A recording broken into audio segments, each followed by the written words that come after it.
নমস্কার, আদাব। আমি প্রবীর বিশ্বাস আর আপনারা দেখতে শুরু করে দিয়েছেন এনকে ডিজিটাল। আমরা আজকেও নিয়ে এসেছি আরও একটি পর্যালোচনা, কিন্তু এটাকে পর্যালোচনা বলবো না। আজকের যে আমরা বিষয়টি দেখাতে চলেছি সেটি হচ্ছে কুণাল ঘোষ সম্প্রতি তাঁর অফিসে একটি সাংবাদিক সম্মেলন করেন। সেই সাংবাদিক সম্মেলনে প্রতিনিধি আমাদের উপস্থিত ছিলেন। তিনি কিছু সাংবাদিকদের প্রশ্নের উত্তর দিয়েছিলেন কুণাল ঘোষ, এবং সেটা রীতিমতো বিস্ফোরক। পৌরসভা নির্বাচন, কলকাতা পৌরসভা নির্বাচন নিয়ে আমরা সাংবাদিকেরা তাকে কিছু প্রশ্ন করেছিলাম। সেই প্রশ্নের ভিত্তিতে তৈরি হয়েছে আজকের অনুষ্ঠান। আমরা আজকে আর দেরি করব না, আজকের অনুষ্ঠানে সরাসরি চলে যাব। আসুন বিস্ফোরক কুণাল ঘোষ কি বলছেন একবার এক ঝলকে দেখে নিন।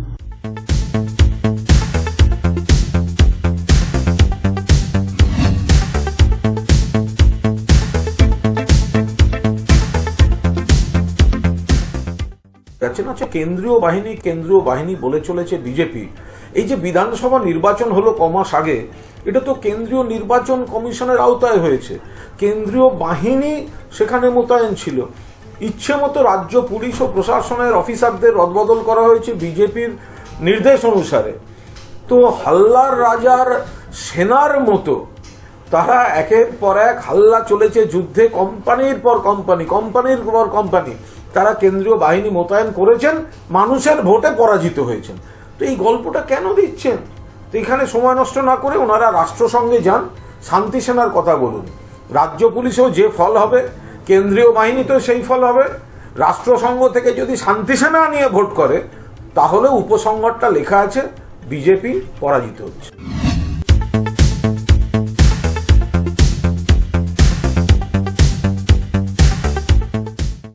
প্রার্থী খুঁজে পাচ্ছে না, দুই গোষ্ঠীর লড়াই, নেতারা খুঁজে পাওয়া যাচ্ছে না। একটু নামকরা নেতারা কেউ ভোটে দাঁড়ানোর সাহস পাননি, এখন গেছেন কেন্দ্রীয় বাহিনী নিয়ে সুপ্রিম কোর্টে।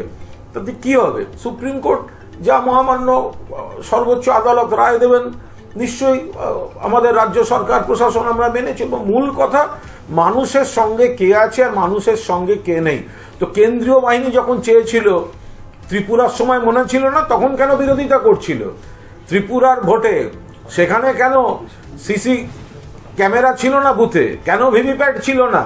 তো ত্রিপুরার পুরো ভোটে সিসি ক্যামেরা থাকবে না, ভিভিপ্যাট থাকবে না, কেন্দ্রীয় বাহিনী গেলে ওনাদের আপত্তি হবে, আর সেইগুলো পশ্চিমবঙ্গে চাই। তো মামার বাড়ি নাকি?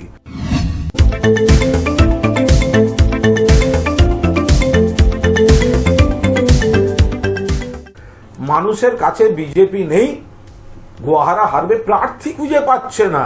ওদের তো ওই পেগাসাস অধিকারী নাকি তাদের দলের মিটিং এর মধ্যে বলছেন, আরে মান ইজ্জত রাখ, অন্তত 10টা যেত ভাই। অমিত মালব্য, তার টুইট মালব্য, তিনি তাদের বলছেন হারার আগে তো হেরে বসে আছেন।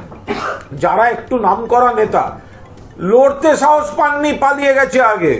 যারা লড়ছে তারা গোষ্ঠীবাজিতে ভুগছে।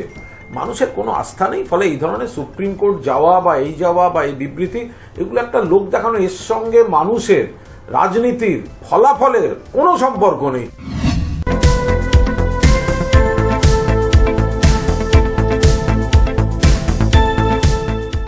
বিজেপি যে ধরনের প্রতিশ্রুতির কথা শোনা যাচ্ছে, প্রথম কথা, তার অধিকাংশ কাজ এখানে হয়ে আছে অথবা হচ্ছে, তৃণমূল কংগ্রেস আগেই করেছে বা করছে।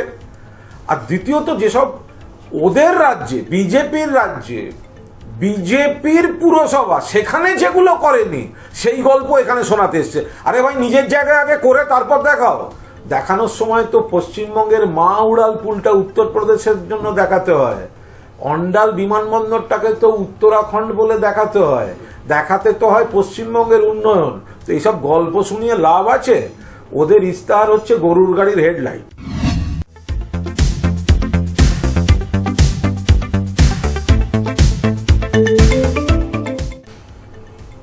একটা ছেলে মানুষের তো একটা লিমিট থাকবে কোথাও। এখন যদি তারা বলেন যে নতুন ইভিএম, নতুন অমুক, আরে এটা তাহলে তো একটা বিজেপির তো নতুন নেতাদের এসে, নতুন কর্মীদের এনে, নতুন বিজেপি এসে মানুষের কাছে আসতে হবে। তো এই পচা দুর্গন্ধ গোষ্ঠীবাজ বিজেপি, কামিনী কাঞ্চনের বিজেপিকে দিয়ে হবে? তথাগত রায় তো বলছে নতুন বিজেপি চাই, রূপা গাঙ্গুলি বলছে নতুন বিজেপি চাই। তো ওরা নতুন ভিভিপ্যাট খুঁজে আর নতুন ইভিএম খুঁজে কি করবে?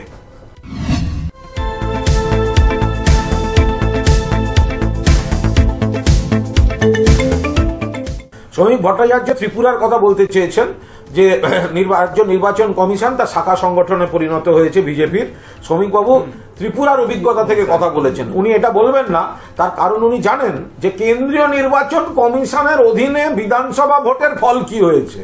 তো কেন্দ্রীয় নির্বাচন কমিশনটা কাদের শাখা সংগঠন? কেন্দ্রীয় বাহিনী কাদের কথা এসেছিল? পাড়ায় পাড়ায় অফিসারদের বদলি, আইপিএস আইএএসদের বদলি কারা করেছিল? তারপরেও তো বিধানসভা ভোট জেতা হয়নি 213-77, 3-0, 4-0। শ্রমিকবাবু, বেল পাকলে কাকের কি, কোন কমিশন ভোট করছে আলাদা কথা, হারবেন হারবেন হারবেন।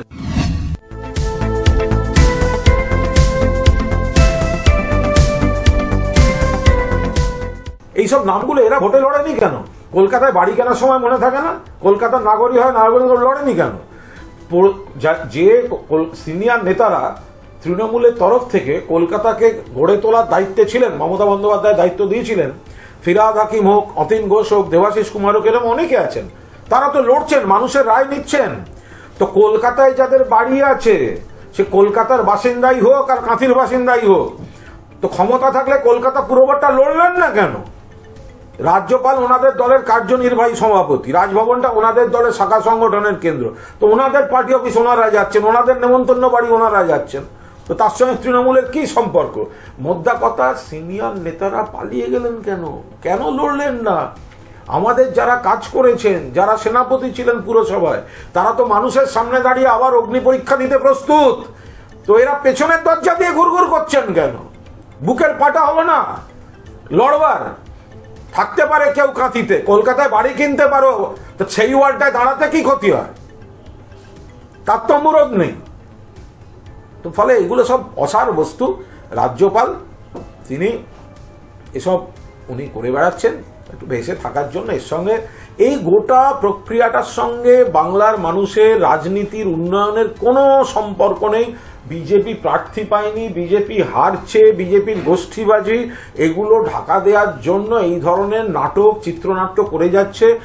আসল কথা, ভোটের দিন দেখা যাবে মানুষ বিজেপিকে প্রত্যাখ্যান করছে।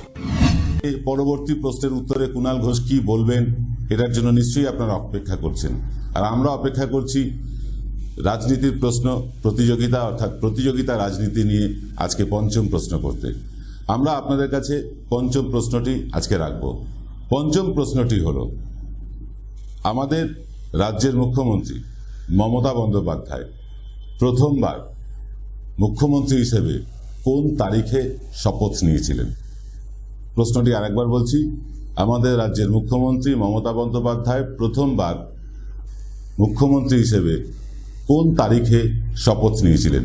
আপনাদের উত্তর জানাতে হবে 9051193163 নম্বরে। আবার বলছি 9051193163 এই নম্বরে হোয়াটসঅ্যাপ করে জানাতে হবে। প্রথমে লিখতে হবে কোয়েশ্চেন নাম্বার 5, তারপরে লিখতে হবে আপনার নাম, আপনার টেলিফোন নাম্বার এবং শেষে জানাতে হবে উত্তরটি। আপনারা আজকের মধ্যে উত্তরটি জানান, আমরা আগামীকাল নতুন প্রশ্ন আপনাদের সামনে তুলে ধরব। যাই হোক, আমরা চলে যাব সরাসরি কুণালদার কাছে, কুণাল ঘোষের কাছে। কুণাল ঘোষ আমার অগ্রজ সাংবাদিক, সেই জন্য বারবার কুণালদা বেরিয়ে যায়। রাজনৈতিক সম্পর্ক নেই, তিনি আমার অগ্রজ সাংবাদিক, দীর্ঘদিন তাকে সামনে পেয়ে কাজ করেছি, সেই হিসাবেই বারবার কুণালদা বেরিয়ে যায়, মার্জনা করবেন। আমরা চলে যাব কুণাল ঘোষের কাছে, কি বলছেন উনি আমরা একবার দেখে নেব।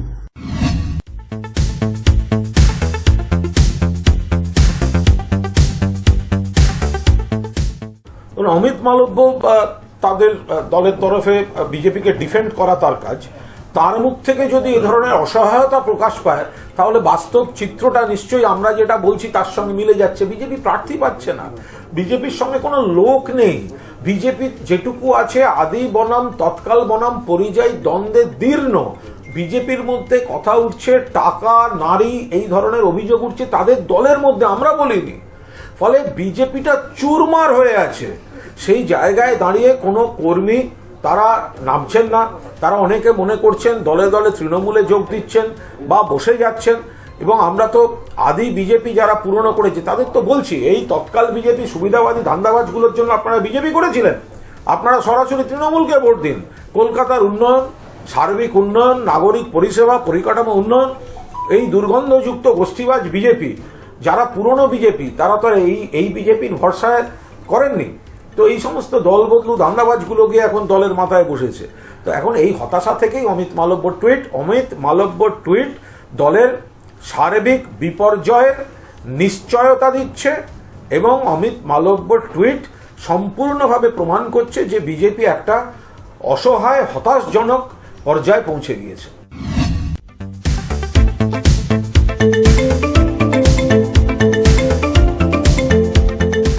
দক্ষিণ ভারতে সাম্প্রতিককালে একটি পুরভোট হয়েছিল, তাতে দেখা গিয়েছে যে বিজেপির যে প্রার্থী তিনি একটি ভোট পেয়েছিলেন, অর্থাৎ তার বাড়ির লোকেরাও তাকে ভোট দেয়নি। তো পশ্চিমবঙ্গে তার আবার পুনরাবৃত্তি হতে চলেছে। যদি কোথাও থেকে জোগাড়ও করে আনে প্রার্থী, আরে তার বাড়ির লোকই তাকে ভোট দেবে না, সে কোথা থেকে লোক পাবে? আর যদি কোথাও দেখেন বিজেপি 4টে লোক নিয়ে ঘুরছে, তাহলে বুঝবেন সেগুলো আবার অন্য ওয়ার্ড থেকে কোথা থেকে ধার করে এনেছে, অথবা তাদের একটু টিফিন খাইয়ে এনে ঘুরে বেড়াচ্ছে। বিজেপির সঙ্গে কোনো লোক নেই। 144টার মধ্যে কার্যত সবকটিতেই, আমি কার্যত শব্দটা বলছি, অধিকাংশ জায়গাতেই বিজেপির জামানত জব্দ হবে। ওদের নেতারা ঢুকছেন না। প্রার্থী বলছে নেতা কই, নেতাদের খুঁজে পাওয়া যাচ্ছে না, নেতারা ভোটে দাঁড়াননি, নেতারা পালিয়ে গিয়েছেন, নেতারা প্রচারে আসছেন না, কর্মীরা হতাশ, দুই গোষ্ঠীর লড়াই চলছে, সিনিয়র নেতারা বলছেন দলের মধ্যে কামিনী কাঞ্চনের খেলা চলছে। এই পরিস্থিতিতে বিজেপি নিজেদের দল সামলাতে পারছে না, ওরা করবে উন্নয়ন। মানুষ ওদের উপর আস্থা রাখছেন না।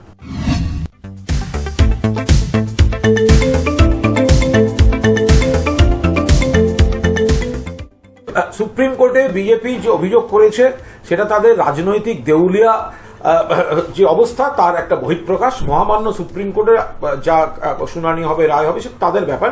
আমি তো এখানকার সংবাদ মাধ্যমকেও বলবো, ইভেন বিজেপির যদি আপনি টুইটার হ্যান্ডেল দেখেন, বিজেপির ফেসবুক পেজ দেখেন, কোথাও দেখাতে পারবেন যে একজন বিজেপি প্রার্থী কোথাও আক্রান্ত হয়েছে কলকাতা পুরো ভোটে? একটা সম্পূর্ণ কাল্পনিক। ওরা জানে হারবে, মুখ দেখাতে পারবে না, আগাম গল্প ফেঁদে এই সমস্ত একটা নাটক করার চেষ্টা করছে। এর সঙ্গে বাস্তব পরিস্থিতির কোথাও কোনো সম্পর্ক নেই। অভিষেক বন্দ্যোপাধ্যায় আগের দিন পরিষ্কার বলে দিয়েছেন, অবাধ গণতান্ত্রিক ভোট হবে। বিজেপির প্রার্থী কেন, সব দলের প্রার্থী প্রচার করবেন তাদের মতো করে, মানুষ অবাধে ভোট দেবেন, আমরা মানুষের রায় মাথা পেতে নেব। যারা প্রার্থী খুঁজে পাচ্ছে না, একটা হারার আগাম অজুহাতের একটা পারিপার্শ্বিকতা তৈরি করতে চাইছে, তারা এই ধরনের গল্প করে বেড়াচ্ছে।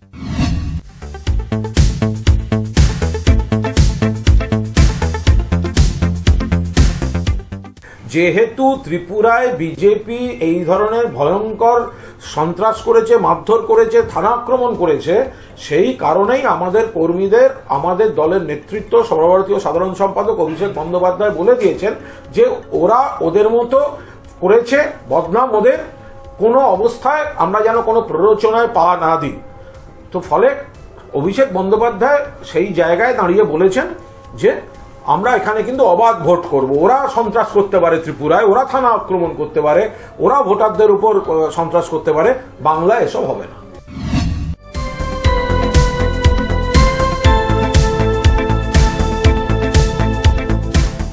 এটা খুব পরিষ্কার কথা যে বিজেপি যখন দেখেছে বাংলায় পরাজিত হচ্ছে, তারা মূল উন্নয়ন থেকে সরে গিয়ে তারা কিন্তু যখন দেখছে যে এই ধরনের কথাগুলি বলে কোনো লাভ নেই, ফলে সেই জায়গায় দাঁড়িয়ে ওরা বিভিন্ন রকম প্ররোচনা দিচ্ছেন, বিভিন্ন রকমের উস্কানি দিচ্ছেন, এবং বঙ্গভঙ্গ তার অন্যতম। আমার একটা পরিষ্কার কথা, বিজেপির যদি এত কথা ছিল যে তারা রাজ্যকে ভাঙবে, তারা নতুন রাজ্য গড়বে বাংলাকে ভেঙে, তো তারা বিধানসভা নির্বাচনের ইস্তাহারে লেখেনি কেন? এই যে প্রধানমন্ত্রী, স্বরাষ্ট্রমন্ত্রী, তারা যে সমানে প্রচারে এলেন, এত সভা করলেন, একবার দাঁড়িয়ে বললেন না আমাদের ভোট দিন বিধানসভায়, আমরা তারপর বাংলাটাকে ভাগ করে নতুন রাজ্য করব? তখন তো বলেননি। তৃণমূল কংগ্রেস অখণ্ড বাংলা, উন্নততর বাংলা, এই লক্ষ্যে উন্নয়নের কাজ চালাচ্ছে এবং চলবে। পাহাড় আগের থেকে অনেক শান্ত এবং উন্নয়নের পথে রয়েছে। বাম জমানায় পাহাড়ে ওঠা যেত না, এখন সেখানে অর্থনীতি চাঙ্গা হয়েছে, পর্যটকরা যাচ্ছেন, ঢালা উন্নয়ন চলছে। সেই জায়গায় এই ধরনের বঙ্গভঙ্গের উস্কানি বিজেপি নেতারা আগে বলুন, রাজ্যপাল কেন এই ব্যাপারে টুইট নেই কেন? জগদীপ ধনখড়, আপনাকে জিজ্ঞাসা করছি, আপনার টুইট নেই কেন? বিজেপির নেতা, বিজেপির বিধায়ক বঙ্গভঙ্গ চাইছেন, আপনি বাংলার রাজ্যপাল, দার্জিলিংয়েও রাজভবন আছে এবং আপনি মাঝে মাঝে গিয়ে থাকেন, একটা নিন্দা, একটা প্রতিবাদ তো শুনতে পাচ্ছি না। এটা কি করে হতে পারে? কেন হবে? বিজেপি বলছে বঙ্গভঙ্গ করব, রাজ্যপালের প্রতিবাদ নেই কেন? বিজেপির সভাপতির প্রতিবাদ নেই কেন? তথাকথিত লোডশেডিং এর বিধায়ক, বিরোধী দলনেতার প্রতিবাদ নেই কেন? কেন নেই? বিজেপি তাদের নীতি স্পষ্ট করুক, বিজেপি তাদের নীতি স্পষ্ট করুক। যে সময়টা তারা এইভাবে উস্কানি দেয় বঙ্গভঙ্গের, তাদের দায়িত্বশীল নেতারা আগে বলুক যে তারা একে কেন এখনো পর্যন্ত দলের মধ্যে রেখেছে। জগদীপ ধনখড় বলুন কেন তিনি সকাল বিকেলে সমস্ত বিষয়ে তিনি টুইট করছেন, কিন্তু কই বঙ্গভঙ্গের চেষ্টার নিন্দা তো তিনি করছেন না। একবার বলতে পারছেন না পাহাড় থেকে সাগর, বাংলা এক এবং অখণ্ড থাকবে, কোনো বঙ্গভঙ্গের আলোচনা আমরা করতে দেব না? কেন বলছে না রাজ্যপাল? ফলে অশুভ শক্তির প্রতিনিধিত্ব করছেন এই রাজ্যপাল। বিজেপি নিশ্চিত পরাজয় জানে, কলকাতা পুরো ভোটে গোহারা হারবে, প্রার্থী পাচ্ছে না, নিজেদের মধ্যে গোষ্ঠীদ্বন্দ্ব, নেতারা ভোটে না লড়ে পালিয়ে গিয়েছেন বড় নেতারা। সেই জায়গায় দাঁড়িয়ে যত রকম ভাবে বিভিন্ন প্ররোচনা, উস্কানি, কুৎসা, গল্প এইগুলো বিজেপি চালিয়ে যাচ্ছে, আর তাদের পৃষ্ঠপোষকতা করছেন রাজ্যপাল জগদীপ ধনখড়। তিনি বিজেপির কার্যনির্বাহী সভাপতির দায়িত্ব পালন করছেন।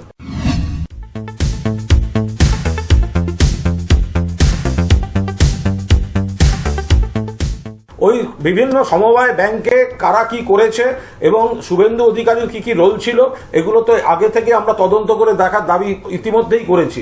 ইভেন সুদীপ্ত সেনের চিঠিতে পরিষ্কার এই সমবায় ব্যাংক নিয়ে রীতিমতো অভিযোগ রয়েছে, বা এই ধরনের কোনো একটা কাঁথির বিষয় অভিযোগ রয়েছে। আগে শুভেন্দু অধিকারী সেগুলো ক্লারিফাই করুন, তারপর উনি কথা বলবেন। লোডশেডিং এর বিধায়ক, কালকা যোগী বিজেপিতে, এমন বিরোধী দলনেতা, বিধায়করাই যার বিরোধী। ওখানে একটা হচ্ছে আদি বিজেপি, একটা হচ্ছে তৎকাল বিজেপি, একটা হচ্ছে পরিযায়ী বিজেপি। আগে মানে দল সামলা, পরে ভাববি বাংলা।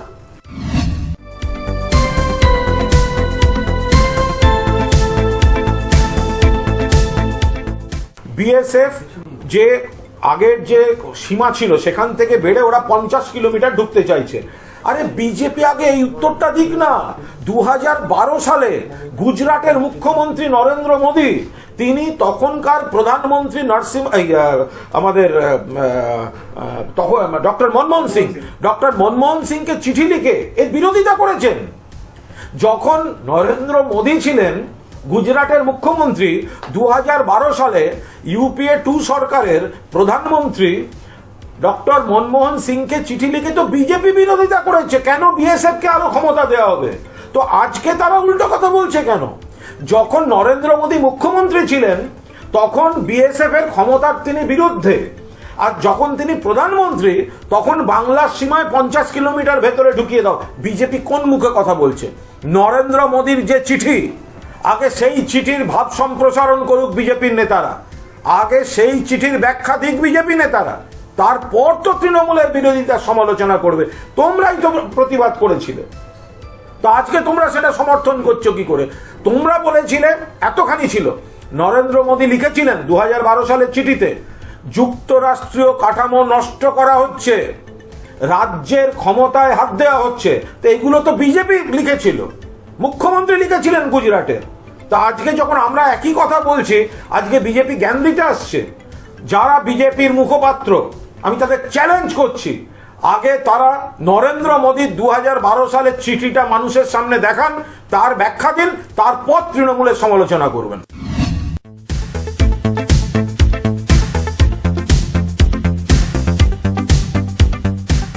মাননীয় মুখ্যমন্ত্রী তো পরিষ্কার বলেছেন যে এলাকার সমস্ত ওসি বা বিডিও তাদেরকে নজর রাখতে হবে যে বিএসএফ যেন এমন কোনো কাণ্ড না করে ভেতরে ঢুকে এসে, যাতে আইন শৃঙ্খলার বিপর্যস্ত হয়, সাধারণ মানুষ বিপদে পড়েন বা নাগাল্যান্ডের মতো কোনো ঘটনা ঘটে। এটা মাননীয় মুখ্যমন্ত্রী খুব স্পষ্টভাবে আজ প্রশাসনিক বৈঠকে কিন্তু তার অবস্থান একদম ক্লিয়ার করে দিয়েছেন।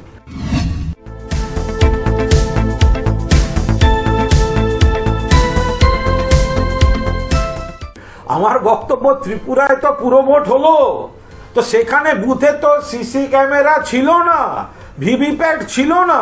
আমরা যখন চেয়েছিলাম তখন ত্রিপুরায় বিজেপি রাজ্য নির্বাচন কমিশন বললো এগুলো লাগবে না। তো ভিভিপ্যাট ত্রিপুরার পুরো ভোটে লাগে না, আগরতলা মিউনিসিপ্যাল কর্পোরেশনে লাগে না, আর কলকাতা মিউনিসিপ্যাল কর্পোরেশনে লাগবে। তো এই দ্বিচারিতা বিজেপির কদিন চলবে? রইল বাকি কেন্দ্রীয় বাহিনীর কথা। তো কেন্দ্রীয় বাহিনী দিয়ে তো বিধানসভার ভোট হলো, কেন্দ্রীয় নির্বাচন কমিশন দিয়ে তো বিধানসভার ভোট হলো। হাল্লার রাজার সেনার মতো ওরে বাবা দেখোছে কত সেনা চলেছে সমরে, কোম্পানির পর কোম্পানি, কোম্পানির পর কোম্পানি, কেন্দ্রীয় বাহিনী দিয়ে ভোট হলো, তাতে তো গোহারা হেরেছে। তো ওদের কাছে তো হারাটা নিশ্চিত। তো একটা কাজ করুক, রাজ্য পুলিশ পছন্দ নয়, কেন্দ্রীয় বাহিনী, ওরা রাষ্ট্রসংঘে যাক, শান্তি সেনা নিয়ে আসুক, তারপরে যখন গোহারা হারবে, মুখে ঝামা কষে বাংলার মানুষ হারাবেন, তারপর ওদের শান্তি হবে। নইলে অতৃপ্ত আত্মার মতো ঘুরঘুর ঘুরঘুর করবে।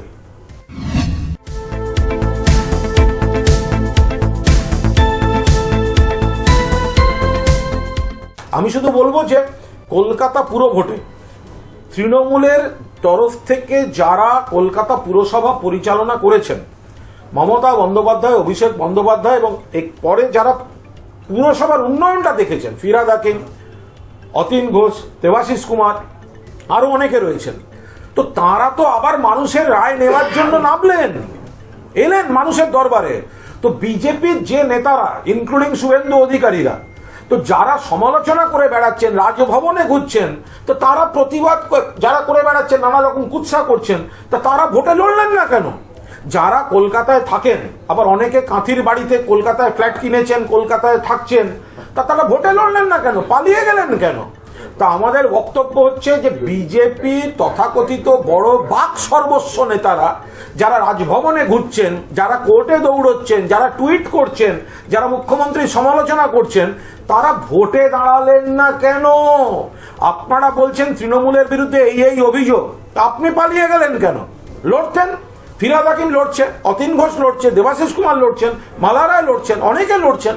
তো আপনারা যদি সমালোচনা করেন, মানুষের দরবারে গেলেন না কেন? কারণ আপনারা জানেন আপনারা গোহারা হারবেন, সেই কারণে আপনারা পালিয়ে গিয়েছেন। তৃণমূল বিপুলভাবে জিতবে, অধিকাংশ আসনে জামানত জব্দ হবে বিজেপি প্রার্থীদের। এই ছিল আজকের বিস্ফোরক কুণাল ঘোষ। আপনারা দেখলেন বিভিন্ন চোখা চোখা প্রশ্নের সরাসরি উত্তর দিলেন এবং তীব্র কটাক্ষ করলেন ভারতীয় জনতা পার্টিকে, তাদের অনৈক্যকে, এবং বিশেষত মূল টার্গেট তিনি রাখলেন কিন্তু শুভেন্দু অধিকারীর উপরে।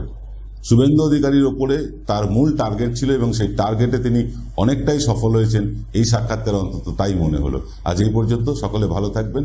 জয় বাংলা, জয় হিন্দ।